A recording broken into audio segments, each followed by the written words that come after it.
आज़ादी के इस पावन महोत्सव के माननीय अध्यक्ष आदरणीय प्राचार्य सर, मंचस्थ विद्यालय के वरिष्ठ शिक्षक आदरणीय राजेश सर, इस सभा में उपस्थित मेरे सहधर्मी बंधु बांधवों, देवियों, सज्जनों और प्यारे प्यारे बच्चों, आप सबको मंगल सुप्रभात और आज़ादी के 78वें स्वतंत्रता दिवस की बहुत बहुत शुभकामनाएं। प्रिय विद्यार्थी मित्रों, मैं ईश्वर की उष्णता को ध्यान में रख करके अपनी बात आप तक समय की मर्यादा को ध्यान में रखकर पहुंचाना चाहूँगा। लेकिन ये जो दिन हमें आज आपको मिला है, इस दिन की उपयोगिता क्या है, ये दिन हमें कितने संघर्षों के बाद मिला है, इसका स्मरण करना आवश्यक हो जाता है। आप इतिहास की पुस्तकों में पढ़ते हैं, लगभग 200 वर्षों की गुलामी की जंजीरों के टूटने के बाद 1947 में 15 अगस्त को वो दिन, वो प्रभात, वो मंगल बेला हम लोगों को देखने के लिए मिली, जिसके लिए ना जाने कितने अमर बलिदानियों ने अपने प्राणों की आहूति दे दी। आपको मालूम है 1857 में स्वतंत्रता आंदोलन की पहली चिंगारी उठी और 90 वर्षों के अनवरत एक संघर्ष में एक लोमहर्षक और एक बलिदानपूर्ण इतिहास की गाथा को दोहराते हुए 1947 में आज़ादी मिली। लगभग 10 लाख अमर बलिदानियों ने अपने प्राणों की आहुति दी, तब यह दिन हमको आपको देखने को मिला है। ये आज़ादी का पर्व तो है ही, उसके साथ मैं यही कहूँगा, ये माँ भारती के संवरने का दिन है, ये माँ भारती के संवरने का दिन है, गुलामी का परचम उतरने का दिन है। चलो फिर शहीदों को हम नमन कर लें, गगन में तिरंगा फहरने का दिन है, गगन में तिरंगा फहरने का दिन है। मित्रों, जैसा कि हमने बताया कि ज्ञात अज्ञात नाम की सूची करूंगा तो शाम तक मैं नाम गिना सकता हूं। ऐसे अमर बलिदानियों में किसके नाम की बात मैं छोड़ूं, किसके नाम का स्मरण करूं। इसलिए देश की आज़ादी में और देश की आज़ादी के बाद आज तक जिन लोगों ने जिस रूप में भारत के नवनिर्माण में अपना योगदान दिया है, मैं इस मंच से उनके चरणों में अपना भाव अर्पित करता हूं, उनको अपना श्रद्धा सुमन अर्पित करता हूं। मित्रों, मराठी की एक बहुत सुंदर कविता है, 2 पंक्तियां मुझे आती हैं, मैं बार बार उसको दोहराता हूं। जे देशासाठी लढले ते अमर हुतात्मा झाले। वो मरे नहीं है, मत कहो कि वो मर गए, वो अमर हो गए। और उन्हीं की बदौलत आज ये दिन हमको आपको देखने को मिला है। 1947 के बाद 77 वर्षों में भारत ने अनेक बुलंदियों को छुआ ही नहीं है, बल्कि विश्व के सामने अपना लोहा मनवाया है।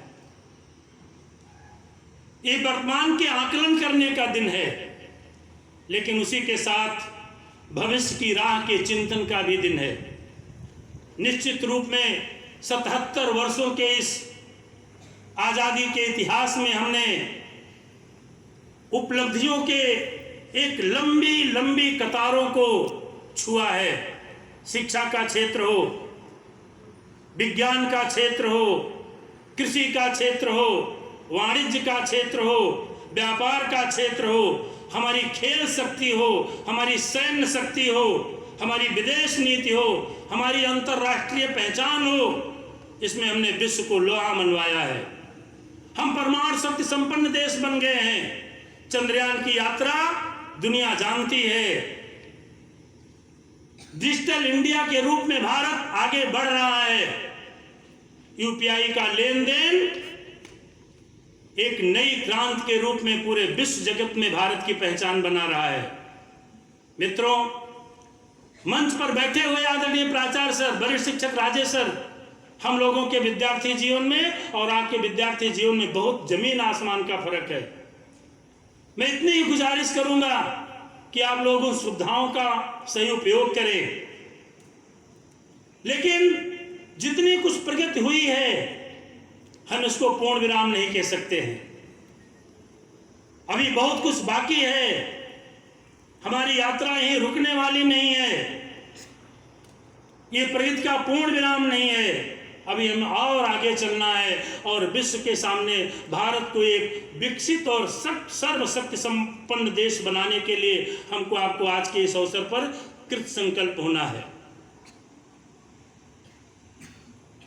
भारत के अंदर कुछ तो आंतरिक शक्ति है। हम विविधताओं के देश में रहते हैं। यूनान, मिस्र, रोमा सब मिट गए जहां से,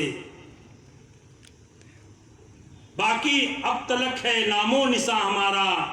कुछ बात है कि हस्ती मिटती नहीं हमारी, सदियों रहा है दुश्मन दौरे जहां हमारा। आज की बात नहीं है, इतिहास उठा करके आप देखिए, भारत को अनेक विदेशी आक्रांताओं का सामना करना पड़ा है, लेकिन हम अपनी संस्कृति को, अपनी मर्यादा को अक्षुण्ण बना करके आगे बढ़ रहे हैं। कुछ चुनौतियां हैं, जहां उपलब्धियों का अंबार है वहीं पर हमारे सामने चुनौतियों की भी कमी नहीं है। अनेक चुनौतियां राक्षसी रूप धारण करके सुरसा की तरह अपना मुंह फैला करके हमारी भारतीय संस्कृति को और हमारी भारतीय मानवता को निगल जाना चाहती हैं। इसको हमको आपको रोकना होगा। केवल झंडा फहरा देने से, तालियां बजा देने से, भारत माता की जय बोलने से ये आजादी का पर्व साकार होने वाला नहीं है। हम सबको अपने कर्तव्य के बारे में सोचना होगा। किसी महापुरुष के शब्दों को मैं आप तक पहुंचाना चाहता हूं। उन्होंने कहा था कि अधिकार का उद्गम कर्तव्य है। एक शिक्षक के नाते मेरा कर्तव्य है, एक किसान के नाते उस किसान का कर्तव्य है जो दिन रात खेत में मेहनत करके अन्न उगाता है, उस सैनिक का कर्तव्य है जो सीमाओं पर बंदूक लेकर के देश की रखवाली कर रहा है। तो एक विद्यार्थी होने के नाते आपका भी कर्तव्य है कि आप एक अच्छी पढ़ाई करें, एक अच्छा नागरिक बने और कल भारत का नाम आप रोशन करें। मित्रों, मैं बहुत कुछ ज़्यादा कहना नहीं चाहता हूँ। बड़ी बड़ी बातें करना बहुत आसान है, लेकिन छोटी छोटी बातें महत्वपूर्ण जो होती हैं, जो आप भी जानते हैं, जो आपके आंतरिक गुणों के रूप में आपके अंदर विद्यमान है, उसको पहचानिए और एक नव भारत के निर्माण पर आगे चल दीजिए। धूप तेज है, अभी बाकी के भी 1-2 वक्तव्य बाकी होंगे। मैं कई बार मंचों से आपको बताता रहता हूं, मैं आज़ादी के इस महान उत्सव पर एक बार पुनः उन अमर बलिदानियों का अपना नमन करता हूं। और ये हमारे सामने जो भारत का नौनिहाल, भारत का जो उज्जवल भविष्य बैठा हुआ है, मैं आप लोगों को जगाने के लिए 4 पंक्तियां अक्सर बोलता रहता हूं। आप नवोदय के विद्यार्थी हैं, एक सामान्य विद्यार्थी नहीं है। जब आप अपने गांव जाते हैं और कहते हैं कि मैं नवोदय में पढ़ता हूं, मैं कहीं जाता हूं बोलता हूं कि मैं नवोदय में शिक्षक हूं, तो दुनिया आपको एक आशा की दृष्टि से देखती है। उस आशा की दृष्टि को आपको पूरा करना है, सफल बनाना है। और एक गर्व का विषय है कि नवोदय के पास आउट बच्चे आज विविध क्षेत्रों में भारत के उज्जवल भविष्य के निर्माण में अपनी भूमिका निभा रहे हैं। ना जाने कितने IAS हैं, ना जाने कितने IPS हैं, डॉक्टर और इंजीनियरों की तो कमी ही नहीं है।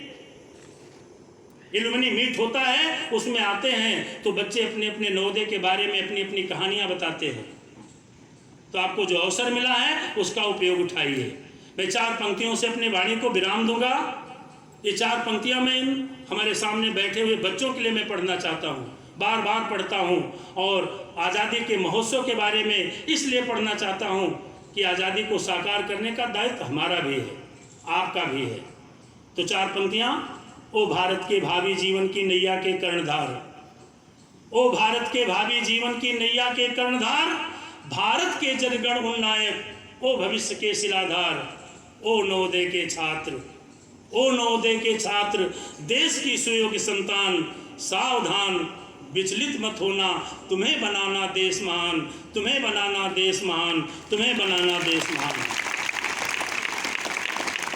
बोलने के लिए तो बहुत कुछ है, लेकिन आप अपने कर्तव्य पथ पर आगे बढ़ जाइए। एक अच्छे विद्यार्थी के रूप में आप अपने कर्तव्य का पालन कीजिए, यही हमारी शुभकामनाएं हैं। मैं पुनः इस मंच से आज़ादी के इस 78वें स्वतंत्रता दिवस की पुनः आपको ढेर सारी मंगल बधाइयाँ देता हूँ और अपनी वाणी को ही विराम देता हूँ। जय हिंद, जय भारत।